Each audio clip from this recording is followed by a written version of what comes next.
Hello there, it's Kingdom Gambit here, and today I will be showing you a new game that I played on chess.com with the black pieces. I make these videos in hopes to reach an audience of beginner to intermediate players of chess and try and help them understand the opening, the middle game ideas, as well as the logic of the endgames. If you find my content educational, fun, or you just want to throw me a subscribe just for the heck of it, I thank you very much. And let's get right into the video. My opponent begins with this move, king's pawn forward, the move e4, getting ready to develop his bishop on the diagonal that he opened, as well as his queen, and also establishing the center. I play this move g6, simple idea, just getting ready to put my bishop on g7, fianchettoing shadowing my bishop, making it a sniper, and we will see how that comes into play later in the game. My opponent takes the full center with the move d4 here, and I develop my sniper here in the corner of the board.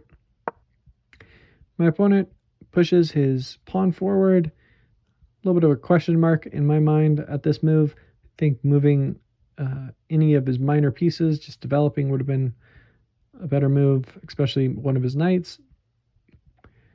But nevertheless, I play this move d6, looking to break apart the center. He takes, I take back, and he plays the move c4. In this position, I thought about playing a move like queen to b6, because I'm hitting this pawn with two pieces. I see that he can try and guard like this. I was thinking he might play a move like that. I didn't realize it was an inaccuracy. I know that I'd be winning this pawn, but I didn't realize how good it would be. I know he's just going to have to develop his knight, but in this position, I was unsure about it, you could say. I think he's just going to attack my, I don't know, what would I play in this position? Maybe knight forward. He's just going to attack my queen. I guess I win another pawn. This was probably a good idea in the game, but I decided not to play this move. I decided to go for my idea of bringing my knight out and attacking this pawn two times. He pushes the pawn forward. I decide to put my knight in the center of the board, opposed to bringing it to the knight to the grim side of the board, the edge, where it hits a lot less squares. And I don't want to bring it to b4 because I'm only going to be kicked away by a move like a3. So I bring it to the center.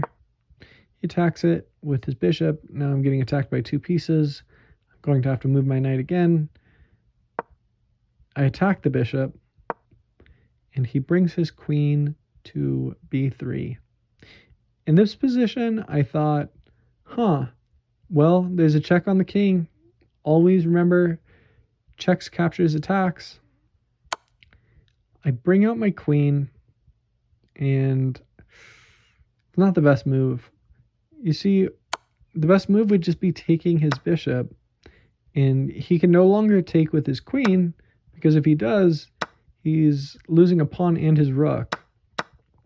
So the only move after taking the bishop would be taking back with a pawn, thus isolating the pawn in the center, and I just have this rock star bishop. His pawns here in the center are overcommitted, and I'm ruling the dark squares. He doesn't have a dark squared bishop to try and contend my advantage. Let's get into what I actually played in the game, though, and stop playing make-believe. I play this move, and he attacks my queen. I think most people in this position are going to play this. My logic was, well, he's already developed his bishop. I'm winning a tempo here and developing my queen, but now I can no longer capture that bishop. And I realized that right afterwards. I move my queen out of the way here. He develops his knight. I develop my knight. He brings out his bishop, attacking my knight, and I don't want to double my pawns here, So I decide to attack the queen while also asking to trade knights. He trades with me. I take back. In this position, he wanted to trade queens. I get out of the way, and now I'm putting some pressure on the on his G pawn, and he really has no way to defend it.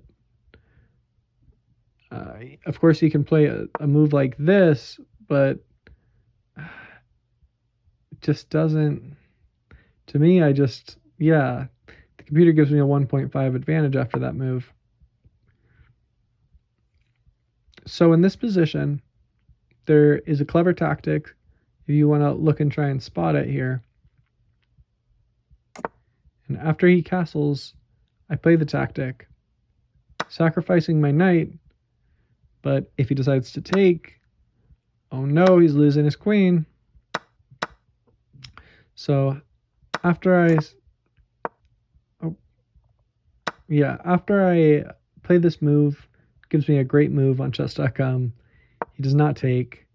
He moves his queen backwards. I finally get to take that bishop. Now my bishop is ruling the dark squares. He takes back with his pawn here, opening up the file for his rook. And I decided to just slide my queen back here. He then develops his knight. Now his pawn is pinned to the queen. He can't play a move like e4 or else he's losing his queen. I developed my bishop, and this was a bad move. He has some way to win it back. It's not like he can play a move like this because his pawn is pinned to the queen. I thought this was putting really good pressure, but let's say he plays a move like this.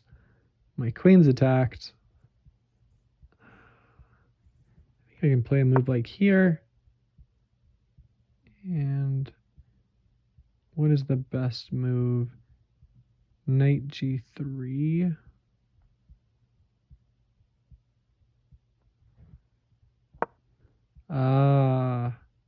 Knight g3, and then my bishop is trapped. I don't have anywhere to move it. So this was a bad move on my end. I did not look this far into the future. He doesn't see it in this position though. He decides to attack it with his rook. I attack his rook. He brings his rook to pin my bishop to my queen with his rook. And I develop my bishop, not develop it, but move it here to the e5 square, taking control of even more dark squares and threatening to win his rook. He moves his knight to attack my queen, and I attack his rook. He decides to take my bishop because, as you can see in this position, if he comes here, he loses it. If he comes here, he also loses it. And if he keeps it in the same place, he will also lose it. So he decides to just take. I take back. He tries to kick my queen away. And in this position, he decided to resign. I have a 4.0 advantage.